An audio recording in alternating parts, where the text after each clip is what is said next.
কি আছে আমাদের বাংলাদেশে? না আছে একটা ভালো ক্রিকেট টিম, না আছে একটা ভালো ফুটবল টিম, না আছে ভালো এডুকেশন সিস্টেম, আছে শুধু একটাই বিশ্বজয় কুরআন হাফেজ। তাও তার গুরুত্ব দিতে জানে না। হায়রে মানুষ, যেখানে ভালো কাজ করতে যাইবে সেখানে হারাম ঘুষের টাকা চাইবে।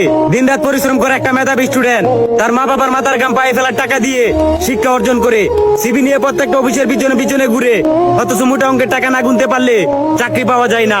আসলে বর্তমানে দেশটাতে চুরবাটপার দালালে ভরে গেছে। আর কত করবি মানুষের ক্ষতি? সময় থাকতে মানুষ হ, নয়তো আল্লাহর মায় ধীরে ধীরে পাবি।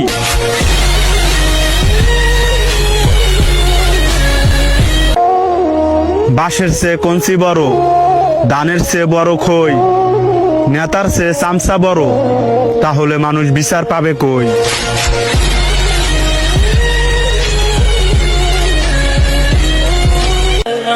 নেতার পেছনে ঘুরে শেষ করবা নিজের যৌবনকাল, আবার ভাইবার একবার নামাজ পড়ে কাটায় দিবা নিজের বুড়া কাল।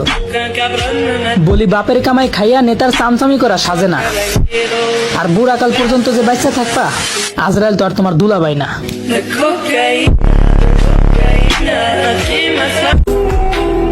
আস্তাগফিরুল্লাহ, আপনি ভাবতেও পারবেন না এই ভিডিওটা শেয়ার করে দিলে এই আস্তাগফিরুল্লাহ যদি একবার আপনার শেয়ারের কারণে যদি একবার কেউ পড়ে, তাহলে আপনার জন্য তওবা হয়ে যাবে।